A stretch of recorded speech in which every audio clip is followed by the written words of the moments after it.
and highly respected in this country. I know that because I have many friends in the Philippines, and there's great respect, or I couldn't say it, so congratulations. We're going to be talking about trade. We're going to be talking about war and peace. They're a very important nation militarily, and we've had some great drills lately. We're back with them. I think I can say that the last administration was not getting along with them too well. They didn't get along with anybody. They didn't know. Honestly, they didn't know what they were doing. But we have some fantastic military relationships with the Philippines, and that's been reinstituted. And Pete, I would say that you couldn't be happier, right, with the relationship. Great partners. So I just want to say it's an honor to have you. We're going to talk about trade today, and we're very close to finishing a trade deal, big trade deal actually. And we do a lot of business with you. It's a lot of income coming in for both groups. But I was surprised to see the kind of numbers. They're very big, and they're going to get bigger under what we're doing and what we're proposing. And I just want to thank you for being with us. It's a great honor. You and your representative. It's really a great honor. We have a big announcement. AstraZeneca, the big drug company, is going to spend $50 billion. Just announced $50 billion in the United States in order to build various places all over the country, big manufacturing plants, pharmaceutical plants all over the country. So that's an honor. And he said they did that because of the election and because of the fact that the tariffs are placed. So they're building their facilities in New York. $50 billion, that's a big investment. And it's going to be a very good investment. I have no doubt about it. So thank you to AstraZeneca. And with that, I'd like to have you say a few words, please. Thank you very much, Mr. President. Of course, we're all very happy to be here to once again reaffirm the very strong ties between the Philippines and the United States, ties that go back over 100 years. And considering the context in which we live these days, especially in my part of the world, this has evolved into as important a relationship as is possible to have. We must remember that the United States is our only treaty partner in the Philippines, and that has stood us in good stead over the years, certainly through the Second World War, and the cultural memory of all Filipinos, down to even the school children, is that our strongest, closest, most reliable ally has always been the United States. That is something that we value, that we are grateful for, and that we will continue to foster as we go on. With the leadership of President Trump, I am very confident that we will be able to achieve that. I think it is worthwhile to remember that it was President Trump who, in his first term, characterized the relationship between the Philippines and the United States as ironclad. And that has been necessarily the case since that time that you made that statement, sir. And it is something that the Philippines will always hold close to its heart. Thank you once again, and we are honored, and it is our great pleasure to be here and to visit with the President of the United States. Thank you, sir. It's my great honor. Any questions? Mr. President. Yeah, please go ahead. Mr. President, do you think that Fed Chair Jerome Powell should resign? I think he's doing a bad job, but he's going to be out pretty soon anyway. In eight months, he'll be out. But I call him too late. He's too late all the time. He should have lowered interest rates many times. Europe lowered their rate 10 times. We lowered ours none. And it's causing a problem for people that want to buy a home. Look, our economy is so strong now, we're blowing through everything. We're setting records. You know that, you see that. And whether it's the Philippines or anyone else, we're setting records at levels that nobody's ever seen before. But you know what? People aren't able to buy a house because this guy is a numbskull. He keeps the rates too high, and probably doing it for political reasons. The only time I remember him cutting rates, he cut the rates just before the election to try and help Kamala or whoever he was trying to help. He probably didn't know. And he's building a building. He's $2.7 billion. They have a $900 million overrun. What is that? And that was given by Biden. That was another Biden deal. And this guy's building this building that's severely overrun. And what does he need the building for? Why does he need space for more people? So they did a big study the other day, and they called all of the great intellects and the great economists and all of the great everything. And it was 71, and only 2 got it right. Me and another gentleman that happens to be very smart. 69 people got it wrong, and the Fed got it wrong, more wrong than anybody. And he has these think tanks, and they build buildings for people that think. And it's really not thinking. It's a little bit of combination of thinking, but it's something you sort of have or you don't have. They don't. The job he's done is just terrible. He ought to raise interest rates. We should be at 1%. We should be leading the world. Instead, we're paying 4%. And if you look at what that means, that's over $1 trillion in interest that we have to pay. That with the striking of a pen, we would be saving more than $1 trillion. Is that right, Scott? Yes, Do you have sir. anything to say about it? Yes, sir. I called yesterday and this morning for the Fed to do a big internal investigation to understand not their monetary policy, but everything else. The Fed has had big mission creep, and that's where a lot of the spending's going. That's why they're building these new or refurbishing these buildings. And I think they got to stay in their lane. And I think that based on the way they cut rates last fall, they should be cutting rates now. It's inconceivable. I know the Fed very well that they can be spending $2.7 billion to build a building.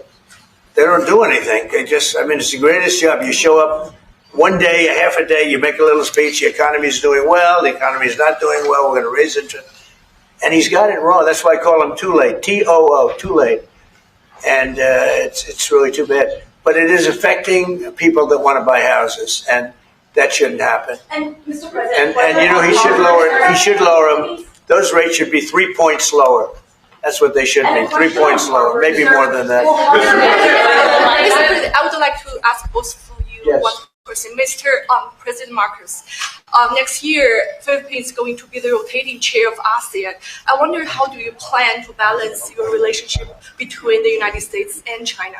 And for President Trump, Kremlin yesterday said if you are going to Beijing in September, they wouldn't rule out a meeting between you and President Putin. Is such a meeting possible? And how soon do you plan to visit China? Well, we have a lot of meetings possible. President Xi has invited me to China, and we'll probably be doing that in the not too distant future, a little bit out, but not too distant. And I've been invited by a lot of people, and we'll make those decisions pretty soon. Please. Well, as you say, we are chairing ASEAN for 2026.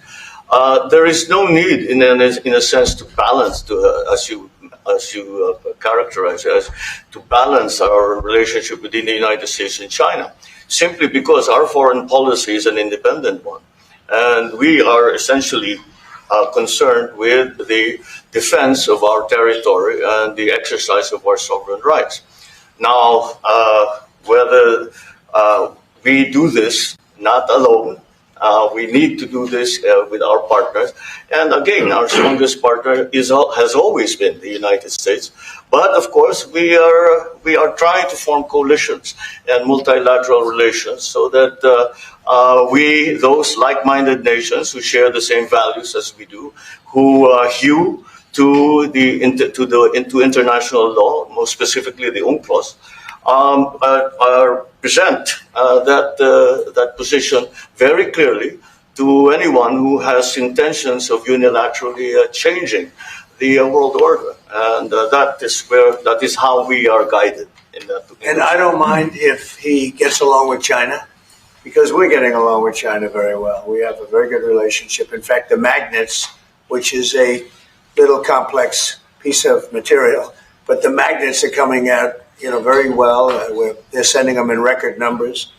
We're getting along with China very well, and I don't mind if the president dealt with China. If that's meant, because I think he has to do what's right for his country. I've always said, make the Philippines great again. Do whatever you need to do, but You're dealing with China wouldn't bother me at all. No, well, now it is something that we have to do in any case. Yeah. Certainly.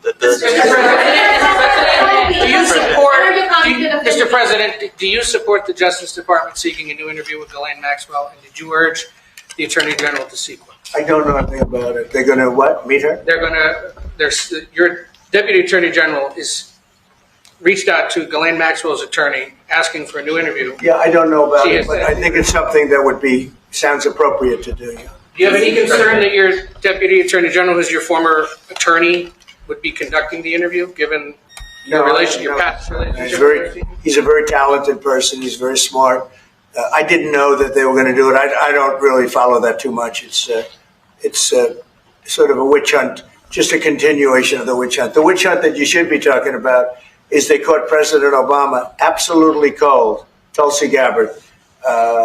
What they did to this country in 2016, starting in 2016, but going up to 2020 in the election. They tried to rig the election, and they got caught. And there should be very severe consequences for that. You know, when we caught Hillary Clinton, I said, you know what? Let's not go too far here. It's the ex-wife of a president, and I thought it was sort of terrible. And I let her off the hook, and I'm very happy I did. But it's time to start, after what they did to me, and whether it's right or wrong, it's time to go after people. Obama's been caught directly. So people say, oh, you know, a group. It's not a group. It's Obama. His orders are on the paper.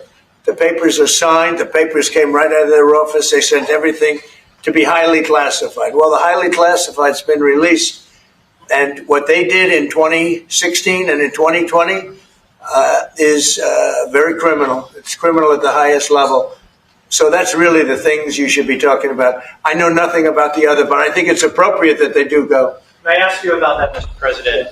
Tulsi Gabbard has submitted a criminal referral to the Department of Justice. From your perspective, who should the DOJ target as part of their investigation? What specific figures in the Obama administration? Well, based on what I read, and I read pretty much what you read, it would be President Obama. He started it.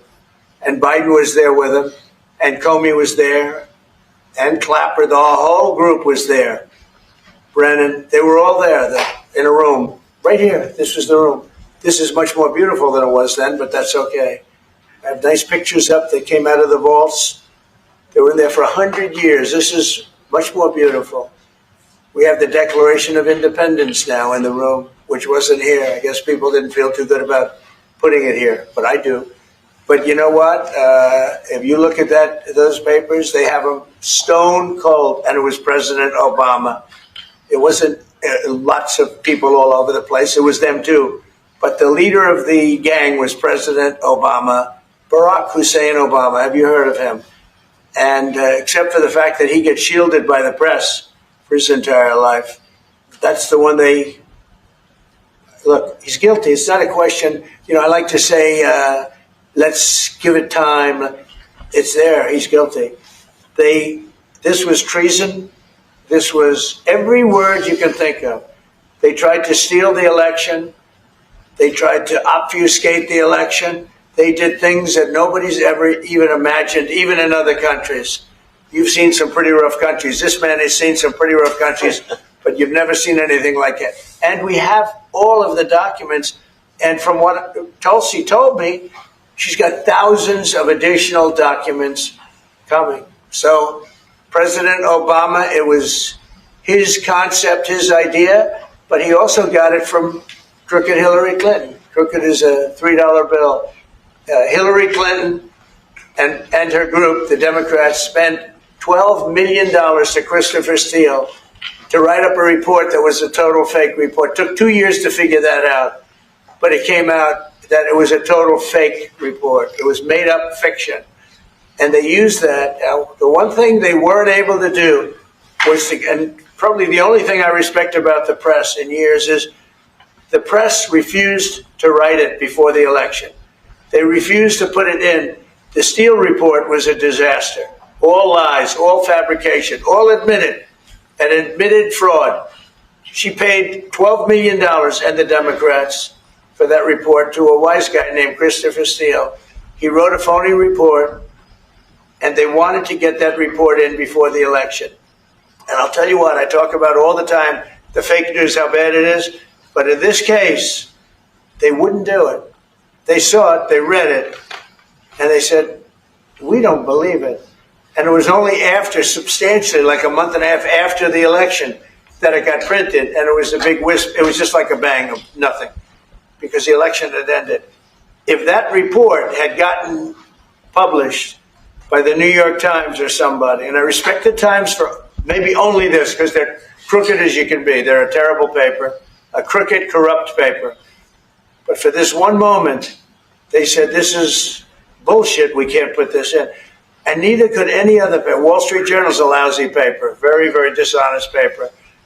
As you see, I'm suing them for a lot of money because they do things very badly. It's got a nice name, but it's really, in my opinion, it's a terrible paper.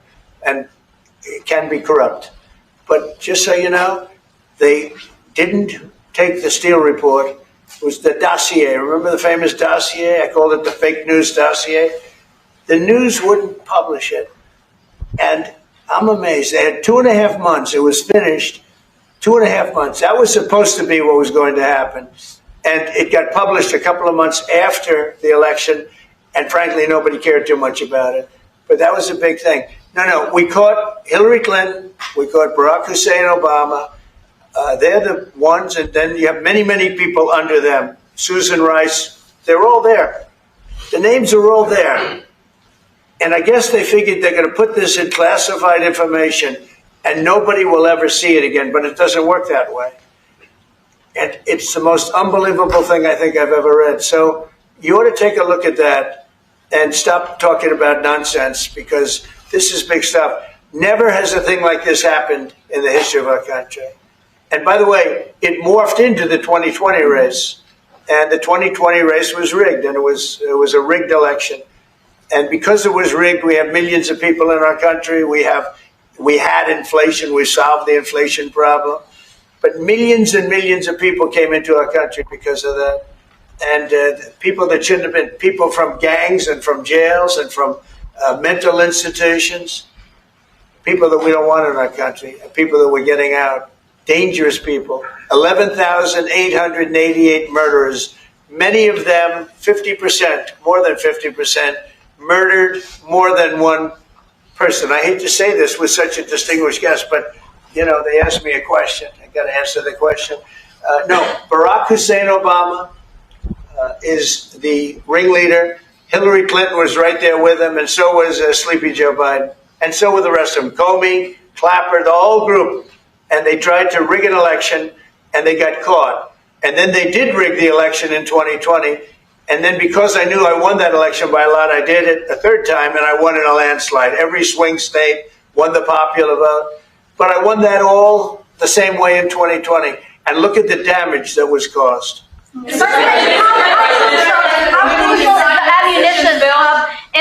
How crucial is the ammunition hub that the U.S. plans to build in Subic and the Luzon corridor, considering that these will be built in areas that hosts strategic ports as well as military air bases? You look at ammunition?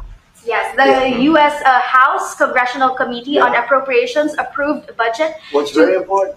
Otherwise, we wouldn't have approved it. Sorry? Yeah, it's very important. Otherwise, we wouldn't. We need ammunition. We're going to end up in a few months, we'll have more ammunition than any country has ever had. We're going to have more missiles than any country has ever had. We're going to have all the speedy missiles. We'll have the speedy ones, the slow ones, the accurate ones, the ones that are slightly less accurate. We have everything. But we will have more ammunition than any country has ever had. It's very important to me. And how Go ahead, please, Red. Sir, when you say that you're close to making a trade deal, what gaps remain? And for President Marcos, sir, I was just wondering, do you not think that perhaps the Philippines hosting U.S. missile systems could be considered escalatory by China, especially because they can strike deep into mainland China? Thank you.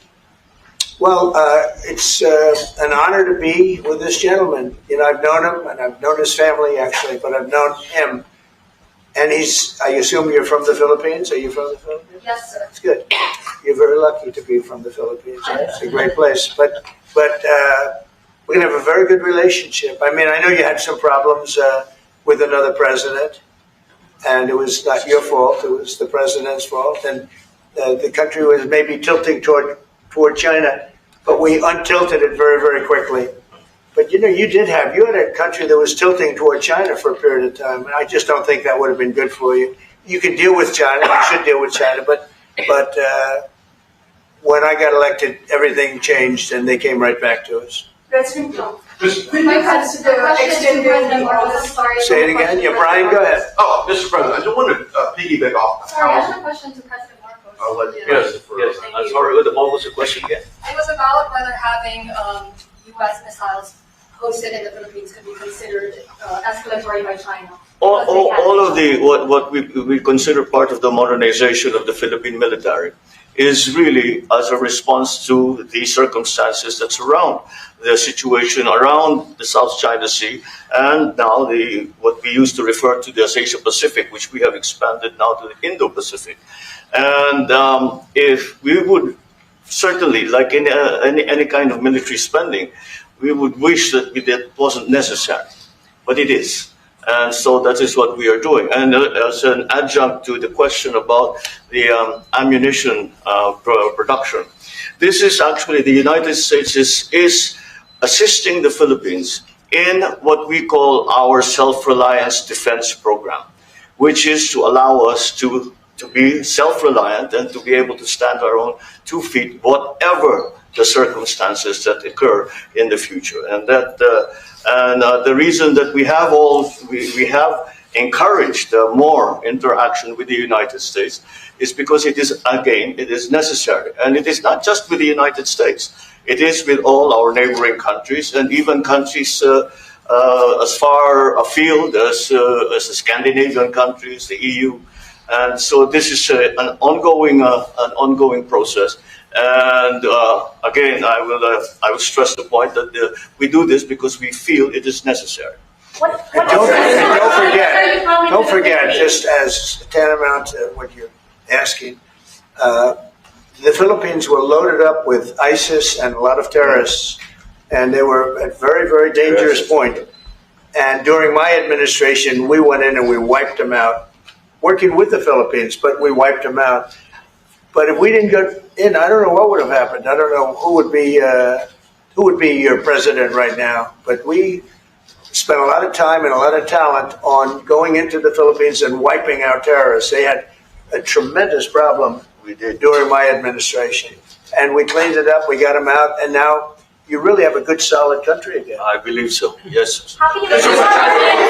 President, I want to follow up on the housing question. Yeah. You got no tax on tips, no tax on overtime, no tax on Social Security. How important is it we have no tax on home sales, capital gains, to unleash the housing market in this country? Well, we're thinking about that, but would also unleash it just by lowering the interest rates.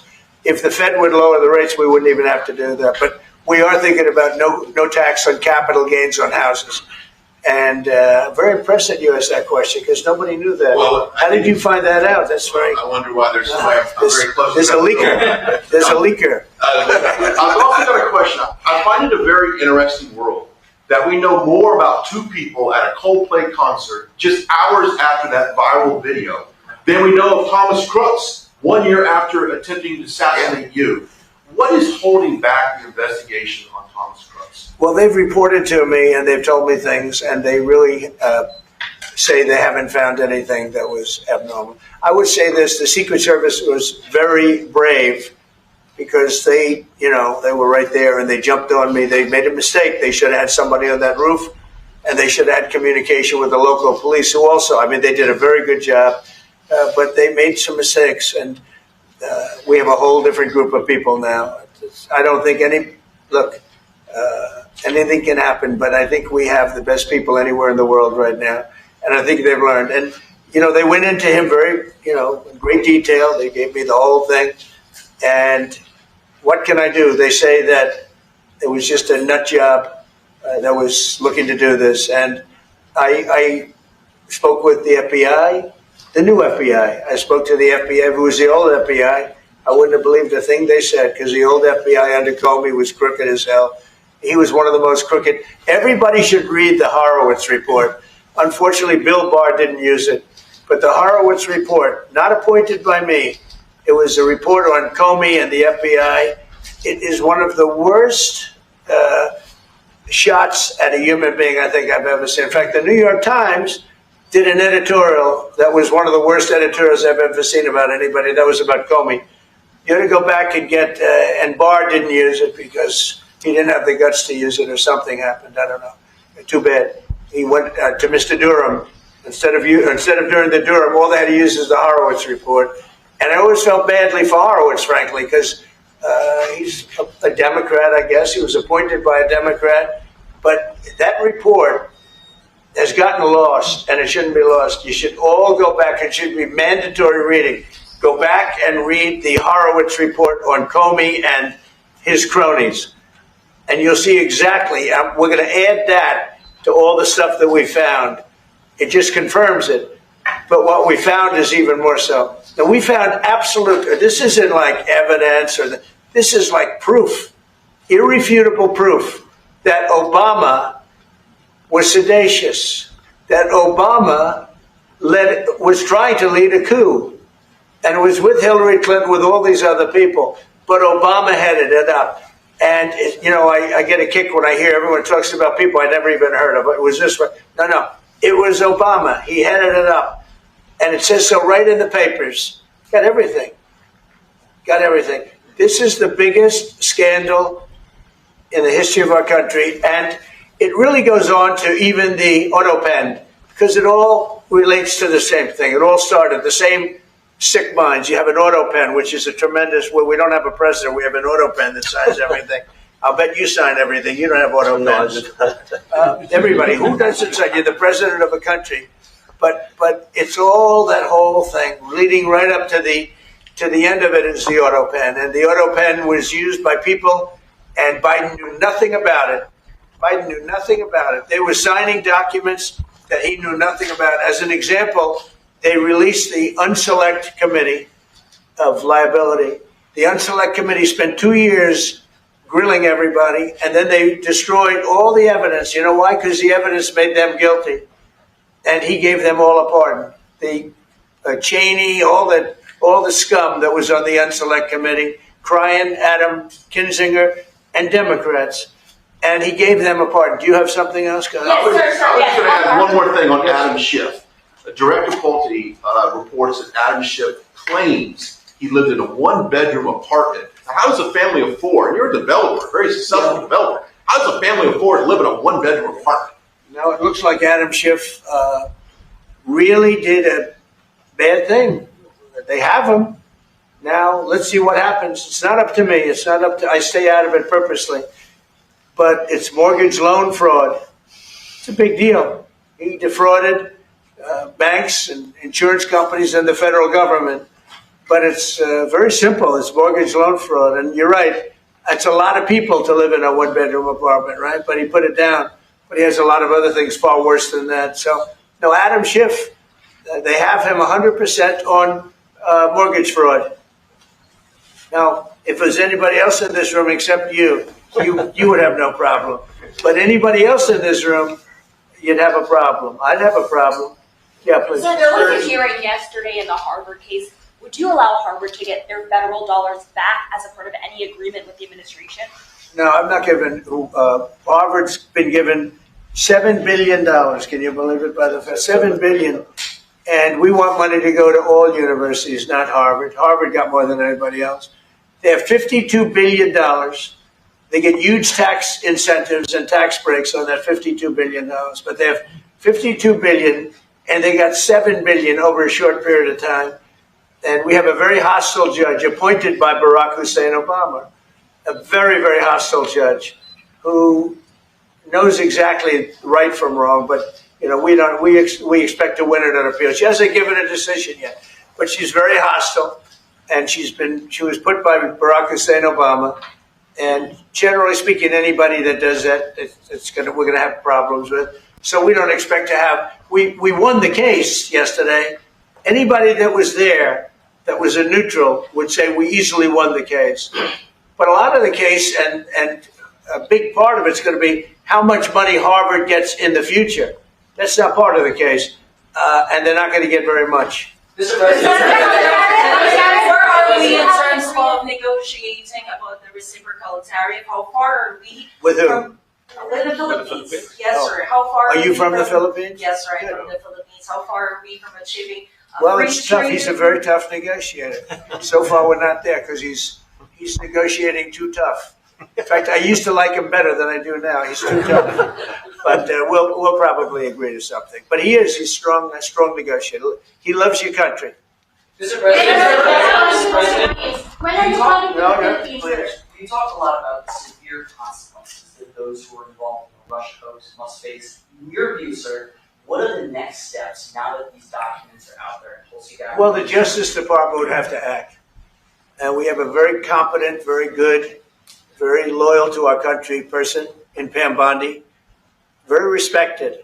And it's going to be her decision. Just a follow-up to that, sir. Christy Nome was in New York City visiting an off-duty CBP officer who was allegedly shot this weekend by an illegal alien who came into the country during the previous administration. Right. What is your message to any local leaders who continue to push sanctuary city policies after this nearly tragic incident? So the only thing I don't understand, because you like to understand things and we're all smart people and all, but why would they allow 21 million people into our country, unvetted, unchecked? You don't allow it. You wouldn't allow people then. He's tough. No, the country's run properly.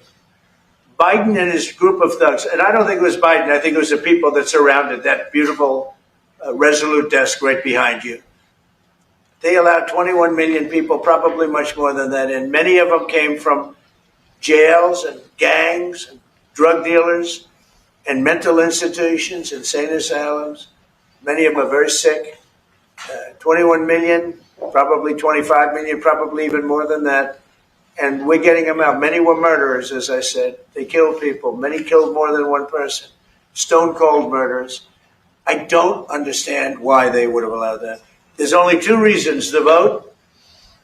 Is there one voters? It's one reason. I don't think they would have done it for that because they cheat. You know, they're so good at cheating, they don't need that. But the vote, and the second reason is they hate our country. I think they hate our country. I actually do. And it's the biggest problem. I mean, much of our time is spent with, you know, we have the strongest border anywhere in the world now.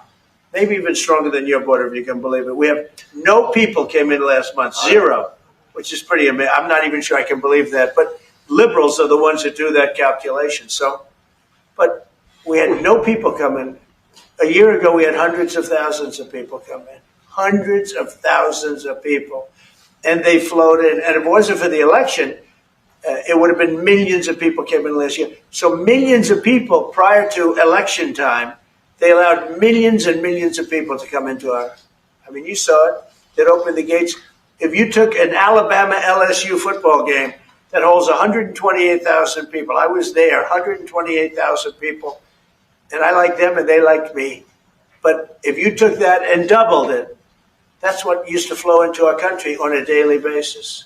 It's not even believable. And we're getting them out, and we're starting with the worst ones. And we had a man shot yesterday, a police officer who's a great gentleman, shot right here in the throat. Probably won't be able to speak again. But he was brave, and he shot the other guy, and they ended up getting him. And you saw the scene where his friend took him to a hospital and dumped him down on the sidewalk. The whole thing was crazy. But why would anybody do to our country what these Democrats have done? And honestly, we can never forget it. We can never forget it. What they have done, the damage that they've done to America is very, very sad.